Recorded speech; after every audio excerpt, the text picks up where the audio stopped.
ये सब ये बताइएगा कि पहले आपने इमरान रियाज को जेल से बाहर निकलवाया, उनके लिए फाइट की, फिर सनम जावेद को निकलवाया और अब एजाज चौधरी जो 2 साल से थे उनको आपने 9 मई के मुकदमा से आज जमानत करवाई है। तो एक ये बड़ी डेवलपमेंट है। तो कैसे देख रहे हैं, 9 मई के हवाले से एक रास्ता खुल गया है जमानतों का, आज एक और रहनुमा की भी जमानत हुई है? नॉर्मली ये होता है कि जो लोग अपोजिशन में कोई भी पॉलिटिकल पार्टी होती है या जो उसके वोटर सपोर्टर्स होते हैं या जो उनके साथ मुंसलिक लोग होते हैं, कोई भी गवर्नमेंट आए तो उस तरह अपनी जो अपोजिशन है उसको वो हमेशा से ही प्रोसिक्यूट करते नज़र आए हैं। पाकिस्तान में ये एक रस्म व रिवाज फॉर्चुनेटली या अनफॉर्चुनेटली बन चुका हुआ है।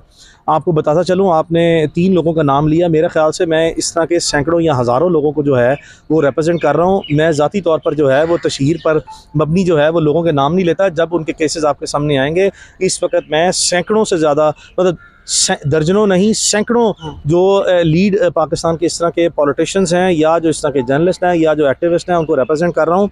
Normally I don't boast around, लेकिन मैं आपको बता दूं कि हमारे पास as a bona fide practitioner of law अगर कोई भी आता है और हमारी सर्विसेज को इंगेज करता है, हमारा एक और ड्यूटी है प्रैक्टिसिंग लॉयर्स की या प्रैक्टिसिंग बैरिस्टर्स की कि हम डिस्क्रिमिनेट नहीं करते।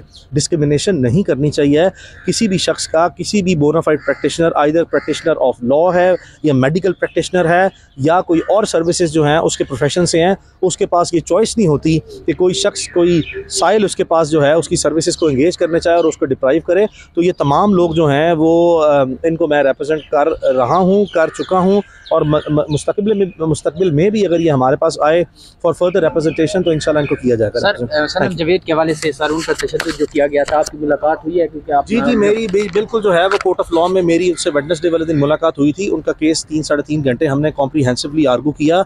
हमारी उम्मीद ये थी कि जो FIR जब दर्ज की गई थी 8 फरवरी 2025 को, तो वो उसमें तमाम बेलेबल ऑफेंसेस थे। उनमें एक महज इल्ज़ाम ये है तमाम 4-5 लोगों के खिलाफ, जिसमें आलिया हमजा साहिबा है, जिसमें सनम जावेद साहिबा है, कोई नाजिया बलोच साहिबा शायद कोई हैं, और मेरे दोस्त इंतज़ार हुसैन पंजूता जो मेरे कॉलेज टाइम से जो हैं वो हम क्लास फेलोज़ हैं, वो लॉयर है। इन तमाम के ऊपर बाकी 30-35 नामालूम अफराद हैं, उन पर यह इल्ज़ाम लगाया गया कि इन लोगों ने रोड ब्लॉक की है लाहौर में सिविल सेक्रेटेरिएट के बाद। और 2 महीने बाद किसी को पंजाब प्रोसिक्यूशन में बैठे ये ख्याल आया कि एक ऐसा लीगल ओपिनियन दें कि ये रोड ब्लॉक करने का जो आखिरी सबसे बड़ा इल्ज़ाम जो इन पे लेटेस्ट लगाया गया वो रोड ब्लॉक करने का है। तो रोड ब्लॉक करने के इल्ज़ाम पे 2 महीने बाद दहशतगर्दी की दफ़ा लगाना और सिर्फ चंद दिन के लिए या चंद हफ्तों के लिए ज़बरदस्ती करके, यानी कि कोई प्रोसिक्यूशन किसी के सर पे थोपना या ठोंसना जो है, उसके अलावा इसका कोई मकसद नहीं है। बताता चलूँ आपको कि सनम जावेद को 13 से ज़ायद जो है वो एंटी टेररिज्म के मुकदमों में ये वो मुकदमे डिस्चार्ज हुए हैं या मुकदमों में वो ज़मानत पे हैं। वो बहुत बड़े बड़े केसेस थे, उनकी बनस्बत ये एक बेबी केस है जिसको वाज़े तौर पर नज़र आता है कि probably she some time goes around with some very strong statements जो कि बहुत से लोगों को नागवार गुजरती हैं, जिसकी बुनियाद पर ये विक्टिमाइज़ किया जाता है। अगर कोई वो स्टेटमेंट्स का ही मसला है और किसी जगह पे है तो उनको साइबर क्राइम्स के केसेस में जो है वो आप अलेज कर लें और आप साबित करें जाके कि ये कोई beyond the preview of law and constitution जो है वो कोई बात हो रही है। बट अपेरेंटली ये जो केस है ये बिल्कुल मेरिटलेस है, बेसलेस है, और इसमें मेरी राय में तो उनको उसी दिन डिस्चार्ज होना चाहिए था। मुअज़्ज़िज़ जज साहब ने रात 7:30 बजे जाकर जो फैसला सुनाया उसमें उनकी दानिश में ये ज़रूरी था कि एक दफ़ा जो है वो 90 दिन के बाद, 80 दिन के बाद, 8 फरवरी के बाद 28 अप्रैल को ये गिरफ्तार हुई है और 28 अप्रैल को ये दफ़ा आज़ाद की गई है कानून की। तो इसकी रोशनी में 80 दिन में जो तफ्तीश पुलिस नहीं कर सकी या कोई गवाह नहीं ला सकी, वो इससे तफ्तीश करके पूछा जाए कि क्या तुमने रोड ब्लॉक की है कि नहीं, जबकि सारे ऑफेंसेस जो नीचे वाले केसेस हैं उनको देखते हुए उनके कौन से ऐसे केसेस हैं जिनमें उनकी बेल नहीं हुई? 9 मई से मुंसलिक वाक़यात में सेनेटर एजाज चौधरी साहब के ख़िलाफ़ जो जवाज़ हकीकी हक़ाइक़ पर मबनी बनाया गया है वो तमाम केसेस में एक जैसा ही है, यानी कि सिमिलर नेचर ऑफ एलिगेशन जो हैं वो उनके ख़िलाफ़ या सिमिलर सेट ऑफ फैक्ट्स और सर्कमस्टेंसेस जो हैं वो अलग किए गए हैं। हमारी उम्मीद ये है कि अगर आप सुप्रीम कोर्ट में इनकी एक मुकदमे में बेल हो गई है तो बाकी तमाम मुकदमात भी इसी तरीके से ही जो है वो इंशाल्लाह इनकी बेलें लाजमी होनी चाहिए और ट्रायल कोर्ट्स को और जो हाई कोर्ट्स हैं उन्हीं को देनी चाहिए। हमें बार बार सुप्रीम कोर्ट आने का मौका नहीं देना चाहिए। जहाँ तक उनके प्रोडक्शन ऑर्डर का इशू है, मैं चूँकि एक non political professional practising barrister हूँ तो मैं ये कह सकता हूँ कि किसी भी डेमोक्रेटिक सोसाइटी में पार्लियामेंटेरियन का अगर कोई इस तरह के कस्टोडियल सर्कमस्टांसेस में कोई प्रोटेक्शन ऑर्डर का कॉन्सेप्ट एग्जिस्ट करता है तो it is called a legal concept. और अगर कोई कॉम्पिटेंट अथॉरिटी, जैसे आपने रेफ़र किया चेयरमैन सेनेट जो हैं, उन्होंने अपनी कॉम्पिटेंस में इस तरह के कोई ऑर्डर इशू किए हैं तो लाजमी तौर पर उन पर अमल दरामद होना चाहिए। चेयरमैन सेनेट का ऑर्डर जो है वो पाकिस्तान में कोई इंप्लीमेंट ना करे, तो पार्लियामेंट की अगर ये पाकिस्तान में स्ट्रेंथ रह गई है तो हमारी जो डेमोक्रेसी है उस पर फिर जो प्रैक्टिसेस चल रही हैं या जो प्रीवेलिंग सर्कमस्टांसेस हैं फिर उस पर इन्ना लिल्लाहि व इन्ना इलैहि राजिऊन उनको लाजमी तौर पर पेश किया जाना चाहिए। He is a incumbent senator, he has every right to be produce before the senate and he also have a right कि वो जाएँ और जाके अगर कोई उनकी कोई रिजर्वेशन है उसको एक्सप्रेस करना चाहते हैं करें।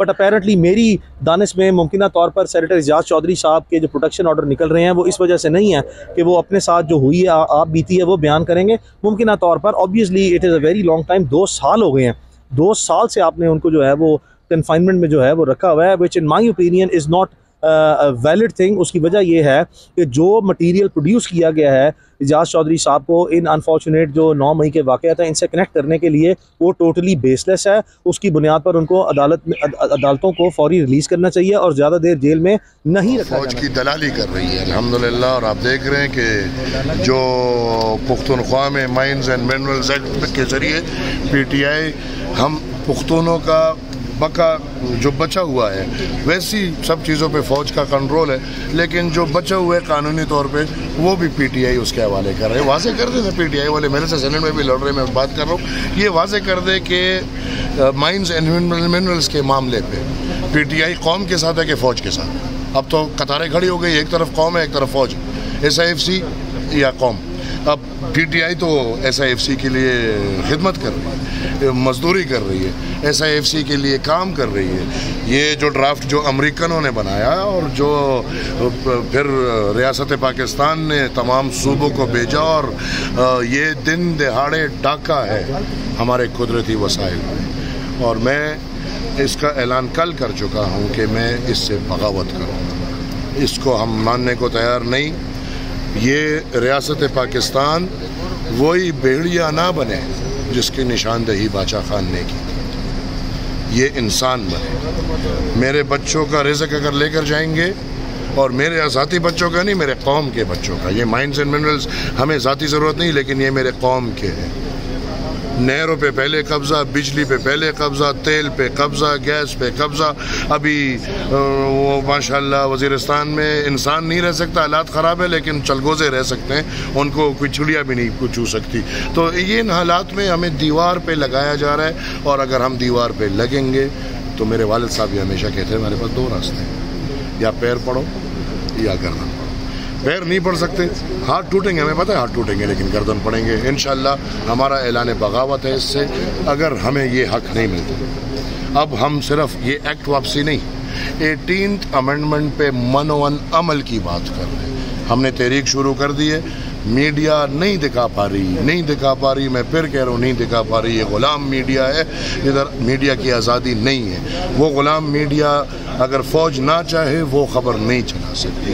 तो और दूसरी तरफ लाहौर की मुर्गी मरती है तो मीडिया पे, चैनलों पे घंटों घंटों बास होगा। पेशावर या पुख्तूनख्वा या बलूचिस्तान या सिंध, दिन दहाड़े पूरे कौम पे डाका डाला जा रहा है और वो फ़ौज के हवाले किए जा रहे हैं, इसलिए हम इसको नहीं मानते। अगर नवंबर तक 18th अमेंडमेंट पे मनोवन अमल नहीं होता तो फिर हमने सोचा है कि फिर हम एक कदम आगे बढ़ेंगे, या हमें इनको इस रियासत पाकिस्तान को अब या हमें अपना हक देना होगा, नहीं तो हम आज़ादी कहलाएंगे। हम ये देख रहे हैं कि आपने तो सख्त स्टेटमेंट दिया, लेकिन खैबर पख्तूनख्वा में जो अली अमीन हुकूमत है उसमें 2 तरह की राय पाई जाती है। जो हुकूमत है वहाँ पे जो काबीना है उनकी, वो चाहते हैं कि ये बिल पास हो जाए और आगे बढ़ा जाए। ये सब गुलाम है ना, बूट के गुलाम है। आज जो किरदार ये अदा कर रहे हैं आप समझ ले, सामने देख लें। वो अगर NP में है, वो अगर पीपल्स पार्टी में है, वो अगर मुस्लिम लीग नून में है, वो अगर PTI में है, वो अगर जमीयत उलमा इस्लाम में या किसी भी पार्टी में, मैंने पहले बोल दिया कि ये वसाइल के हक की बात और या वसाइल के इख्तियार की बात जो है, ये तारीखी तौर पर 2 कतारें हैं, एक तरफ कौम है, एक तरफ फौज। जो जिस तरफ खड़ा है वो पास है। तो इस मामले पर महमूद खान अचकज़ई ने गुज़िश्ता रोज़ प्रेस कॉन्फ्रेंस करते हुए कुछ इसी तरह की बात की थी। अगर ये फैसला हो जाता है कि वसाइल पर कब्ज़ा होगा या वसाइल लिए जाते हैं, तो एक बड़ा ग्रैंड अलायंस की तरफ भी बढ़ा जा सकता है, या इंडिविजुअल कैपेसिटी में आप देखिए, इंडिविजुअल कैपेसिटी में तो मैं कर रहा हूँ, अलग से इंडिविजुअल कैपेसिटी में तो मैं कर रहा हूँ, लेकिन ये इसमें जो भी लोग हमारे साथ शामिल हो रहे हैं, हमने कल जो ऐलान किया है काश मीडिया वाले चला लेते। 45 दिन हमारा आगाही मुहिम है, ये 45 दिन हम हर दर पे जाएंगे, हम हर पार्टी के पास जाएंगे, हम हर पुख्तून, हर बलोच, हर सिंधी, हर बंदे के पास जाएंगे इस बात को समझाने के लिए कि हमारे हक पे दिन दिहाड़े वर्दी में डाका डाला जा रहा है। जो बातें हो रही हैं, जो काम हो रहे हैं, ये इन अक़वाम के हर कौम के बच्चे के हक पे डाका डाला जा रहा है। और किस लिए मुझे बताया जाए। जो बैंक है ये जो वो इनको कर्जे दे रहे हैं, उन कर्ज़ों का इन्होंने क्या किया, बलूचिस्तान में कितना किया है, पुख्तनख्वा में कितना किया है, या सिंध में कितना किया है। लिहाजा ये बिल्कुल मैं ये समझ रहा हूँ कि ये तार इनको नहीं चढ़ने चाहिए, क्योंकि खुदा न खास्ता ये तार कहीं इस वक्त खात्मा ना बन जाए। Thank you.